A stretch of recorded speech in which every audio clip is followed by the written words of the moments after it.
بسم اللہ الرحمن الرحیم۔ السلام علیکم ورحمۃ اللہ وبرکاتہ۔ ٹی وی 99 میں خوش آمدید ناظرین۔ آج ہم آپ کو نظر بد اور اس کی حقیقت اور اس کی اقسام کے بارے میں بتائیں گے۔ قرآن و حدیث کی روشنی میں نبی پاک صلی اللہ علیہ وسلم نے فرمایا، حدیث پاک کا مفہوم ہے العین حق، نظر بد کا لگ جانا حق ہے۔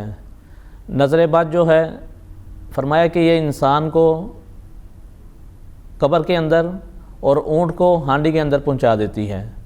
نبی پاک صلی اللہ علیہ وسلم نے فرمایا کہ نظر بد سے اللہ سبحانہ و تعالیٰ کی پناہ مانگا کرو۔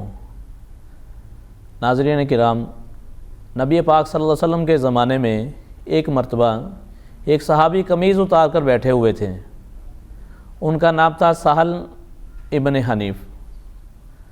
عامر بن ربیعہ رضی اللہ تعالیٰ عنہ آئے اور انہوں نے دیکھا کہ آپ کا اتنا خوبصورت جسم جیسے روشنی کی طرح چمک رہا تھا آپ کا، تو آپ نے کہا کہ واللہ اتنا خوبصورت جسم جو ہے میں نے آج تک کہیں نہیں دیکھا۔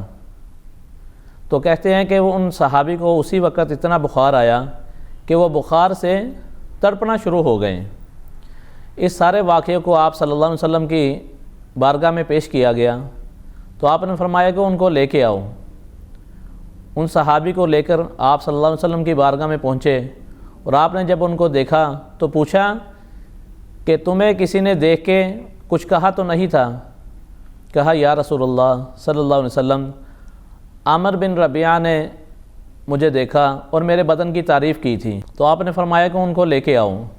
جب وہ صحابی آئے تو آپ نے کیا لفظ استعمال کیے؟ فرمایا کہ تم نے تو اپنے بھائی کو قتل ہی کر دیا ہے، تم نے اس کو دیکھ کے ماشاء اللہ بارک اللہ کے الفاظ کیوں نہ کہے؟ ناظرین کرام، یاد رکھیے گا کہ یہ صحابی جو ہیں بدری صحابی ہیں، آپ صلی اللہ علیہ وسلم کے صحبت یافتہ ہیں، آپ کی مجلس میں بیٹھنے والے ہیں، تو پھر بھی جس طرح ہر بندے کی بدکار کی نظر لگ سکتی ہے، اسی طرح یاد رکھیے گا کہ نیک کی بھی نظر لگ جاتی ہے۔ اب یہ صحابی آپ صلی اللہ علیہ وسلم کے صحبت یافتہ ہیں مگر پھر بھی دوسرے صحابی کو ان کی نظر لگی ہے، تو اس لیے سچ فرمایا کہ نظر بد سے اللہ کی پناہ مانگا کرو۔ تو میرے دوستو، جب ان کو دیکھا گیا تو آپ علیہ الصلوۃ والسلام نے فرمایا کہ تم نے ماشاء اللہ بارک اللہ کے الفاظ کیوں نہ کہے؟ تو ناظرین کرام، ہمیں بھی چاہیے کہ ہم جب بھی کسی خوبصورت چیز کو دیکھیں، اچھی چیز کو دیکھیں تو ماشاء اللہ بارک اللہ کے الفاظ ہمیں کہنے چاہیے۔ نظر لگتی ہی تب ہے کہ جب ہم کسی چیز کی تعریف کرتے ہیں، وہ خوبصورت ہوتی ہے، اعلیٰ عرفہ ہوتی ہے، مگر ہم اس میں صرف تعریف کرتے ہیں، اللہ کی تعریف کو بھول جاتے ہیں۔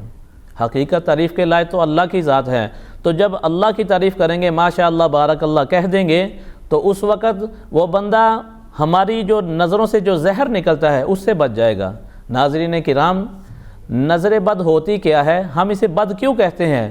نظر کا مطلب ہے دیکھنا اور برائی کا مطلب ہے بدی ہوتا ہے۔ تو جب میں نے حسد کیا اور بری نگاہ سے دیکھا تو تب میری آنکھوں سے وہ جو زہر نکلتا ہے ہماری آنکھوں سے، وہی اگلے بندے کا نقصان کرتا ہے، اس لیے لہٰذا اسے نظر بد کہا جاتا ہے۔ تو اس سے پناہ مانگا کریں۔ تو آپ صلی اللہ علیہ وسلم نے میرے دوستو اس کا علاج کیا کیا ہے؟ علاج یہ فرمایا کہ اس صحابی کو لے کے جب آئے ہیں تو آپ نے فرمایا کہ اپنا وضو کرو۔ ان صحابی کو وضو کروایا گیا اور اس وضو کا جو مستعمل پانی تھا، استعمال شدہ پانی، وہ صحابی جن کو نظر بد لگ چکی تھی، ان صحابی کی پیٹھ کے پیچھے ان کا مستعمل پانی مارا گیا۔ تو صحابہ بیان فرماتے ہیں وہ اٹھ کے اس طرح چل دیے کہ جس طرح ان کو کچھ ہوا ہی نہیں تھا۔ ناظرین کرام، آج ہم نے آپ کو نظر بد اور اس کا وہ علاج بتایا ہے کہ جس کا ہمیں پتہ ہو کہ ہمیں فلاں کی نظر لگی ہے، اس کا علاج بتایا گیا ہے، اور یہ مسنون علاج ہے جو نبی پاک صلی اللہ علیہ وسلم کی ذات اقدس نے اپنے ہوتے ہوئے اپنے سامنے یہ علاج کروایا۔ تو لہٰذا آپ بھی اپنے پیاروں کا جب پتہ ہو کہ اس کی نظر لگی ہے، سیم اسی طریقے سے آپ علاج کریں۔ انشاءاللہ اس صحابی کو جس طرح فائدہ ہوا اور وہ شفا یاب ہوئے، انشاءاللہ آپ کو بھی فائدہ ہوگا۔ مزید آپ ہماری ویڈیو سے مستفید ہونے کے لیے ہمارے ٹی وی 99 کو زیادہ سے زیادہ لائک کریں، شیئر کریں۔ اپنے اس میزبان کو اجازت دیں۔ السلام علیکم ورحمۃ اللہ وبرکاتہ۔ Subscribe now and press the bell icon. Never miss an update. Studio 99 Production House.